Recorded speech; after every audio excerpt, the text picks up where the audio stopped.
وہ ایک شاعر تھے، انہوں نے بات تو بڑی غلط کی، لیکن چلو بعض اوقات نصیحت کے لیے کچھ باتوں کو دہرا دینا چاہیے۔ پاکستان کے ایک معروف شاعر تھے، ان سے کسی نے کہا کہ آپ مسلمان ہیں؟ کہنے لگا آدھا مسلمان ہوں آدھا کافر ہوں۔ اور کس طرح؟ کہنے لگا اسلام کے اندر خنزیر بھی حرام ہے اور شراب بھی حرام ہے، لیکن میں خنزیر نہیں کھاتا، شراب پی لیتا ہوں۔ معاذ اللہ ثم معاذ۔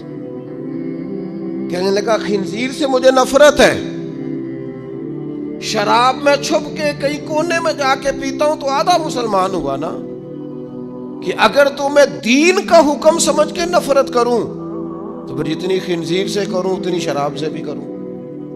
تو کسی نے اس پر تنقید کرنی چاہی تو اس نے کہا ٹھہر جا ذرا سن، جس طرح شراب حرام ہے، جس طرح جوا حرام ہے، جس طرح خنزیر حرام ہے، ملاوٹ بھی تو اسی طرح ہی حرام ہے، حرام مال بھی تو اسی طرح ہی حرام ہے۔ یہ کیسی تمہارے نفس کی خواہش ہے کہ خنزیر نہیں کھاتے؟ کہتے ہیں کہ کسی علاقے میں ایک آفیسر تھا تو وہ سب حرام مال اکٹھا کرتا تھا، تو کوئی کسی کی ضرورت ہی نہیں تھی اس سے بات کرنے کی۔ تو ایک بوڑھی اماں تھی، وہ بڑی حق بات کہنے کا مزاج رکھتی تھی، تو ان کی مرغی مر گئی، تو اس کے گلے پہ چھری چلا کے نا تو اس آفیسر کے گھر دے آئی دیسی مرغی۔ تو وہ شام کو شکریہ ادا کرنے آ گیا، کہنے لگا اماں کمال کر دیا، دیسی مرغی تو کسی کو دیتا ہی نہیں۔ کہنے لگے بیٹے نہیں، کمال والی بات نہیں، مر گئی تھی۔ تو وہ ناراض ہو گیا، کہنے لگا مر گئی تھی تو میرے گھر کیوں دے دی؟ کہنے لگی سارا محلہ جانتا ہے تو سارا حرام کھاتا ہے۔ تو میں نے کہا یہ کروڑوں حرام کھا گیا تو کوئی مشکل نہیں، تو ایک مرغی سے کیا تکلیف دے گی؟ تو اللہ نے اس کے دل میں بات ڈالی، اس کو اثر ہوا، وہ رونے لگا، کہنے لگا بات تو ٹھیک کر رہی، کروڑوں روپیہ حرام کا آئے تو وہ چونکہ نفس پسند کر رہا ہے تو وہ ٹھیک ہے، اور ایک مرغی صرف چھری نہیں چل سکی مر گئی تو اس سے الٹی آ رہی ہے، کہہ رہی ہے کیا مطلب ہے اس کا؟ وہ ہمارے ایک دوست ہیں، وہ کہتے ہیں ہمارے زمانے میں لوگ اس طرح کے پرہیزگار ہیں کہ ایک شخص کو ایک نیا جوتا مل گیا کہیں گرا ہوا، اس نے اس کا مالک ڈھونڈنا شروع کیا، کسی کا نیا جوتا گر گیا سڑک پہ تو ڈھونڈتا رہا، ایک پیر تھا، ڈھونڈتا رہا وہ کس کا ہے بھائی کس کا ہے؟ تھوڑی دیر آگے جا کے اسے اس کا دوسرا پیر بھی مل گیا، پھر اس نے مالک ڈھونڈنا چھوڑ دیا۔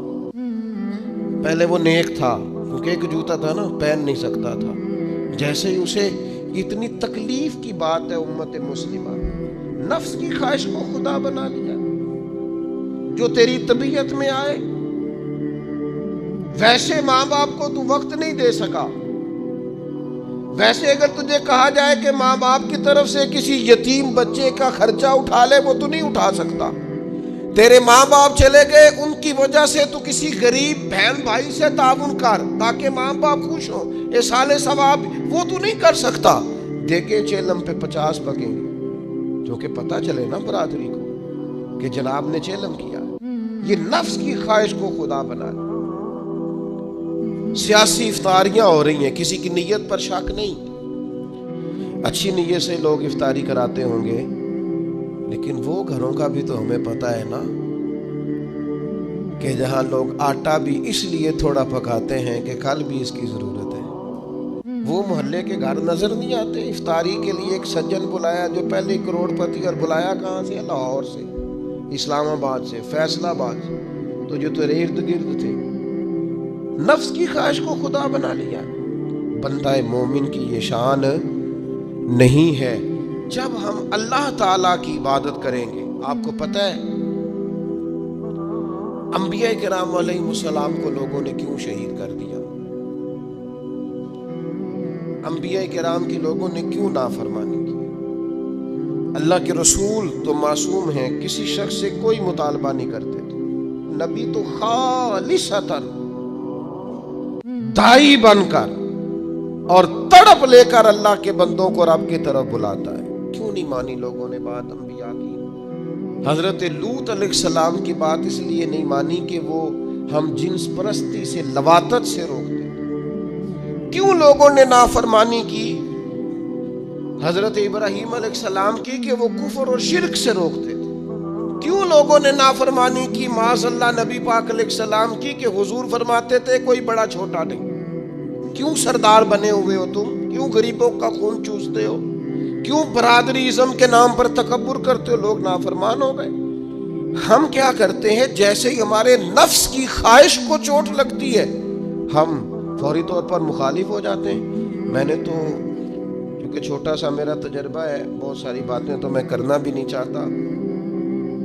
میں نے تو دیکھا ہے مرید، شاگرد، عقیدت مند، پیار کرنے والا، اس نے بھی ایک دائرہ بنایا ہوا ہے. وہ کہتا ہے کہ مجھے حکم تو دیا جائے، کسی چیز سے روکا نہ جائے. اگر کسی جگہ سے آپ نے کسی کو مرشد ہی مان لیا ہے تو پھر تو وہ آپ کو ایسا حکم بھی دے جو بالکل طبیعت کے خلاف ہے تو آپ یہ سمجھیں دوائی کڑوی ہے، اس میں شفا جلدی ہوگی، لیکن اس بات کے لیے تیار نہیں ہے. وہ ایک مزاج ہے، ایک مرضی کی طبیعت ہے، اس کے مطابق. آپ دیکھیے نا، قرآن مجید ارشاد فرماتا ہے کہ یہ جو تھے نا قریش مکہ، یہ حاجیوں کو پانی پلاتے تھے، کعبے کے متولی تھے، ساری باتیں مانتے تھے، لیکن کلمہ پڑھنے کو تیار نہیں تھے. اللہ کریم نے قرآن مجید میں فرمایا تم نے حاجیوں کو پانی پلانا اور کعبے کی خدمت کرنا اس کے برابر سمجھ لیا ہے کہ یہ کہا جائے کہ میں اللہ اور آخرت پر ایمان لایا، اور تمہیں یہ پانی پلانا بھی تب بھی نفع دے گا جب اللہ اور اس کے رسول کو مانو گے. لیکن وہ اپنی مرضی کا مزاج ہے نا جی، اپنی مرضی کی طبیعت ہے. اپنی زندگی کے اندر کچھ چیزوں پر توجہ کریں. نبی پاک علیہ السلام نے فرمایا جنت اللہ تعالیٰ نے مشکلات سے ڈھانپ دی ہے، دوزخ کو اللہ نے خواہشات سے ڈھانپا ہے. اپنی زندگی میں اپنی خواہشات پر توجہ دیں.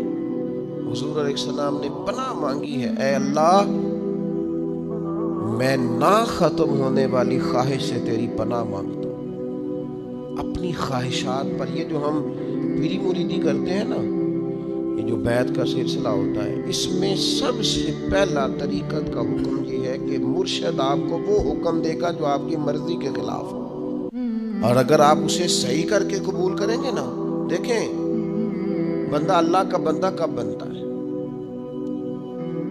اللہ کا بندہ تب بنتا ہے جتنا مزہ اسے نیند میں آتا ہے نا، اگر اتنا ہی مزہ اسے فجر کے وقت نیند چھوڑنے کا ہے نا، پھر وہ رب کا بندہ ہے.